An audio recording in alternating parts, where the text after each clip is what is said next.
नमस्कार दोस्तों, अरूप take blogs में आप सभी का बहुत बहुत स्वागत है। मैं हूं अरूप, आपका दोस्त लेके हाजिर हूं आपके पास एक नए वीडियो के साथ। आज इस वीडियो में दोस्तों हम बात करने जा रहे हैं वर्डप्रेस के थीम के इंस्टॉलेशन के बारे में। देखिए दोस्तों, वर्डप्रेस में जब भी हम लोग कोई वेबसाइट बनाते हैं तो उस वेबसाइट में हमें एक थीम की जरूरत पड़ती है। थीम बेसिकली होता है कि आपका वेबसाइट का लुक कैसा होगा, आपके वेबसाइट का लेआउट कैसा होगा, डिजाइन कैसा होगा। थीम बेसिकली यही डिफाइन करता है कि आप जो वेबसाइट बना रहे हैं वो जो वेबसाइट है वो कैसा दिखेगा। यहां पर वर्डप्रेस में जो हम थीम इंस्टॉल करेंगे, बहुत सारा हमें यहां पे थीम का ऑप्शन मिल जाता है। बहुत सारा पेड होता है, बहुत सारा फ्री होता है। हम फ्री का यूज करके भी बहुत अच्छा डिजाइन यहां पे क्रिएट कर सकते हैं। तो थीम जो हम यहां पर इंस्टॉल करेंगे, तो थीम बेसिकली हम वर्डप्रेस में दो तरीके से इंस्टॉल कर सकते हैं। सबसे पहला जो तरीका है वो हम वर्डप्रेस में लॉगिन करते हैं अपना डैशबोर्ड में, अपना एडमिन पैनल में, और वहां से हम थीम को इंस्टॉल कर सकते हैं। कभी कभार क्या होता है कि वहां से जब हम थीम को इंस्टॉल करते हैं तो वो फेल्ड हो जाता है, वो इंस्टॉल नहीं हो पाता है।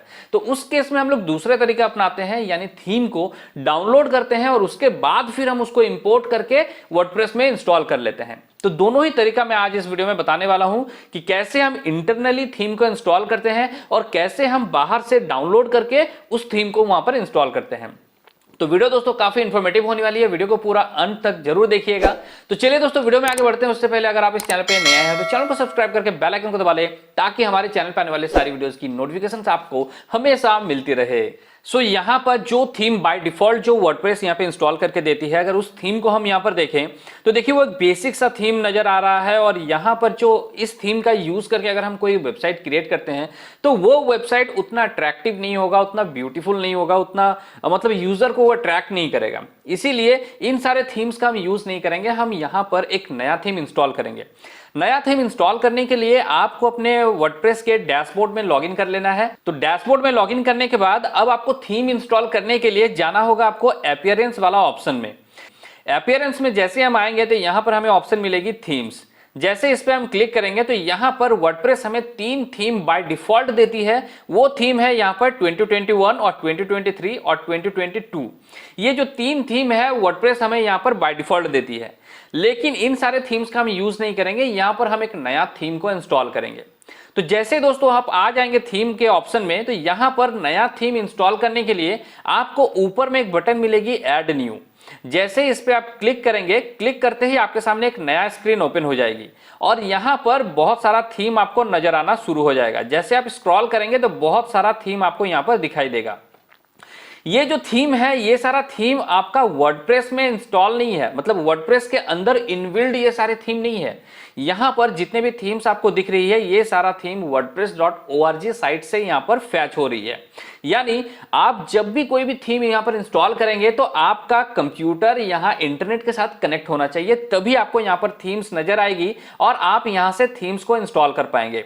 जैसे कि अगर हम यहां पर wordpress.org साइट पे अगर हम आते हैं तो देखिए यहां पर इस साइट पे आने के बाद आपको यहां पर बहुत सारी थीम्स दिखने लगेगी। जैसे हम wordpress.org में आ गए। अब देखिए दोस्तों, यहां से अगर हम आते हैं थीम वाले ऑप्शन में, जैसे ही हम यहां पे थीम पे क्लिक करेंगे तो यहां पर देखिए वही सारा थीम्स नजर आएगी, जो सारा थीम्स अभी आपको नजर आ रहा था आपके वर्डप्रेस के डैशबोर्ड में। यानी वर्डप्रेस का जो डैशबोर्ड है आपका, वो भी आपका सारा जो थीम है वो आपका wordpress.org के इसी थीम वाले सेक्शन से वो फैच करता है। तो इसीलिए जब भी आप नया थीम को इंस्टॉल करेंगे तो सबसे पहली बात आपको ध्यान रखनी है कि आपका कंप्यूटर इंटरनेट के साथ कनेक्ट होना चाहिए। तो जैसे आप यहां पर आ जाएंगे, अब आपको यहां से थीम को सर्च करनी है। यहां पर हम जो थीम यूज करने वाले हैं अपने प्रोजेक्ट में, वो थीम हम यूज करेंगे जनरेट प्रेस। तो यहां पर हम इस थीम का नाम लिख दिए और ये थीम जैसे ही नाम लिखेंगे तो यहां पर देखिए वो थीम आपके सामने आ जाएगी। इस थीम पे जैसे आप हावर करेंगे तो यहां पर आपको एक बटन मिलेगी इंस्टॉल का। आपको इस बटन पे क्लिक करना है। क्लिक करते ही ये थीम जो wordpress.org के साइट से डाउनलोड होना शुरू हो जाएगा और आपके वर्डप्रेस के प्रोजेक्ट में जो है ये इंस्टॉल होना शुरू हो जाएगा। जैसे ये इंस्टॉल होगा उसके बाद फिर हमें इस थीम को एक्टिव करना है। तो थीम यहां पर इंस्टॉल हो गई। अभी देखिए जैसे इंस्टॉलेशन कंप्लीट हो गई, अभी आपको यहां पर एक्टिव का ऑप्शन मिलेगी। आप एक बार अपने साइट को यहां पर देख लेते हैं, ये साइट का देखिए अभी लुक कैसा है। लेकिन जैसे हम थीम को इंस्टॉल करके यहां पर एक्टिव करेंगे तो एक्टिव करते ही देखिए हमारा साइट का जो लुक है वो चेंज हो जाएगा थोड़ा सा। अभी जैसे हम यहां पर आएंगे, फिर हम रिफ्रेश करते हैं। रिफ्रेश करते ही देखिए आपका साइट का लुक जो है यहां पर चेंज हो गई।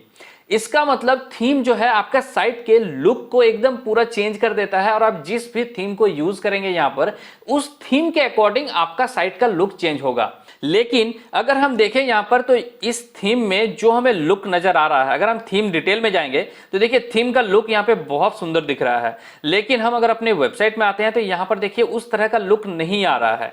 क्यों नहीं आ रहा है? क्योंकि अभी तक हमने इस थीम में कोई भी डाटा जो है वो फिल नहीं किया है। थीम बेसिकली आप मान सकते हैं कि इसको एक बॉक्स टाइप का हमको बना के देता है, बस हमें खाली डाटा फिल करना है। यहाँ पर जैसे जैसे हम डाटा यहाँ पे भरते जाएंगे थीम अपने बॉक्स के हिसाब से वो अकॉर्डिंगली वो अपना डिजाइन को बनाते रहेगा। तो इसीलिए अभी जो आपको यहाँ पर थीम में जो डिजाइन दिख रही है वो डिजाइन आपको यहाँ पर नहीं दिखेगी, क्योंकि अभी हमने यहाँ पर कोई भी डाटा फिल नहीं किया है। अब चलिए यहां से हम बैक आ जाते हैं। तो ये तरह फर्स्ट मेथड, जिस मेथड के जरिए हम थीम्स को यहां पर इंस्टॉल करते हैं। अब कभी कभार क्या होता है कि जैसे हम यहां पर इंस्टॉल करेंगे, इस डैशबोर्ड में आने के बाद थीम्स को इंस्टॉल करेंगे तो वो फेल्ड हो जाता है, वो इंस्टॉलेशन नहीं लेता है। उस केस में हम क्या करते हैं कि wordpress.org के साइट पे जाते हैं और यहां से हम थीम को डाउनलोड करते हैं। चलिए यहां पर एक थीम हम डाउनलोड कर लेते हैं। यहां पर हम डाउनलोड करेंगे जीटा। जैसे हम यहां पे टाइप करेंगे तो देखिए यहां पर जीटा थीम जो वो आ गया। जीटा थीम बेसिकली हम लोग इस थीम को इसलिए यूज कर रहे हैं क्योंकि ये भी एक बहुत ही पॉपुलर थीम है। अगर आप एक ब्लॉग साइट बना रहे हैं तो जीटा जो थीम है ये भी एक बहुत ही पॉपुलर थीम है। तो जैसे इस थीम में हम आएंगे तो जैसे हम किसी भी थीम को, आप कोई भी थीम यहाँ पे डाउनलोड कर सकते हैं। जिस भी थीम को आपको डाउनलोड करना है, जैसे उस पर आप हवर करेंगे तो यहाँ पर आपको डाउनलोड का ऑप्शन मिलेगी। इस बटन पे क्लिक करते ही ये जो थीम है आपके कंप्यूटर पे डाउनलोड हो जाएगी। इसको आप जहां सेव करना चाहते हैं वहां पे पहले आप इसे सेव कर लीजिए। तो जैसे हमने इसको डेस्कटॉप में सेव कर लिया, अब इस फाइल को जो भी यहाँ पे डाउनलोड हुआ, ये जो थीम डाउनलोड हुआ, अब इस फाइल को आपको कॉपी करना है। तो चलिए इसको कंप्लीट यहाँ पे डाउनलोड हो गया है। अभी इस फाइल को हम यहाँ से कॉपी करेंगे। तो जिस थीम को आप डाउनलोड करेंगे जस्ट आपको इसको कॉपी करना है। उसके बाद फिर आपको जाना है htdoc वाले फोल्डर में। तो हम यहाँ पे आ जाते हैं डी ड्राइव में, उसके बाद फिर न्यू सर्वर में htdocs के अंदर जो भी आपका प्रोजेक्ट का नाम है आपको उस फोल्डर के अंदर आना है। इस फोल्डर में आने के बाद आपको यहाँ पर एक मिलेगी WP कंटेंट। जैसे इस फोल्डर के अंदर आप आएंगे तो यहाँ पर आपको एक फोल्डर और मिलेगी थीम्स। आपको इस फोल्डर के अंदर आना है और यहाँ पर आपको वो जो आपने डाउनलोड किया है थीम उसे पेस्ट कर देना है। अगर आप यहाँ पर ध्यान दें तो यहाँ पर देखिए आपको जनरेट प्रेस भी आपको फोल्डर नजर आ रहा है और जो बाय डिफॉल्ट 3 थीम थी वो तीनों थीम का फोल्डर आपको यहाँ पर नजर आ रहा है। यहाँ पर बेसिकली जब हम किसी थीम को इंस्टॉल करते हैं, इंस्टॉल करने के बाद वो थीम आपका इसी फोल्डर पे आके इंस्टॉल हो जाता है, यानी इंस्टॉल डाउनलोड होके रह जाता है। उसके बाद फिर आपके कंप्यूटर पे अगर इंटरनेट नहीं भी रहता है तो भी कोई दिक्कत नहीं।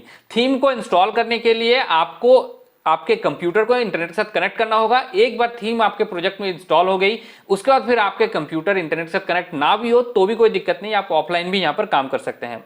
तो जैसे आप बाहर से ये जो थीम डाउनलोड करेंगे उसके बाद फिर इसे आपको एक्सट्रैक्ट करना पड़ेगा। तो यहाँ पर हम एक्सट्रैक्ट कर देते हैं। जैसे एक्सट्रैक्ट करेंगे तो देखिए जीटा नाम का यहाँ पर एक फोल्डर आपका सामने बन जाएगी। तो यहाँ पर देखिए ये जो एक्सट्रैक्ट किए हमने, यहाँ पर जीटा नाम का एक फोल्डर आपके सामने बन गया। अब आपको फिर से आपके डैशबोर्ड में जाना है। जैसे आप अपने डैशबोर्ड में आएंगे और यहाँ पर आप एक बार रिफ्रेश करेंगे। रिफ्रेश करते ही देखिए यहाँ पर 4 जो आपको थीम्स नजर आ रही है, अभी आपको 5 थीम नजर आएगी। तो देखिए यहाँ पर अभी आपको 5 थीम नजर आ रहा है। यहाँ पर जो जीटा थीम है वो जीटा थीम भी आपको यहाँ पर नजर आ रही है। अब इस थीम को अगर आप इंस्टॉल करना चाहते हैं तो सिंपली यहाँ पर इंस्टॉल तो ये हो ही गया है, आप इसको एक्टिव पे क्लिक करेंगे। एक्टिव पे क्लिक करते ही ये जो थीम है अब आपका एक्टिव हो जाएगी। एक टाइम पे आपका वर्डप्रेस के प्रोजेक्ट में आप किसी एक थीम को ही एक्टिव रख सकते हैं, एक से ज्यादा थीम एक्टिव रहेगी नहीं। तो अभी हमने जनरेट प्रेस देखे, यहाँ पे ऑटोमेटिक डीएक्टिव हो गया और अभी आपको जनरेट प्रेस में अगर आप हवर करेंगे तो यहाँ पर एक्टिवेशन का आपको बटन मिलेगी, यानी जनरेट प्रेस यहाँ पे ऑटोमेटिक डीएक्टिव हो गया जैसे ही हमने जीटा थीम को यहाँ पर एक्टिव किया। अभी देखिए जैसे जीटा थीम यहाँ पे इंस्टॉल हुआ, अब अगर हम अपने वेबसाइट में आएंगे तो यहाँ पर देखिए वेबसाइट का लेआउट आपका चेंज हो जाएगी। जैसे हम इसे रिफ्रेश करेंगे तो यहाँ पर लेआउट थोड़ा सा चेंज आपको नजर आ रहा होगा।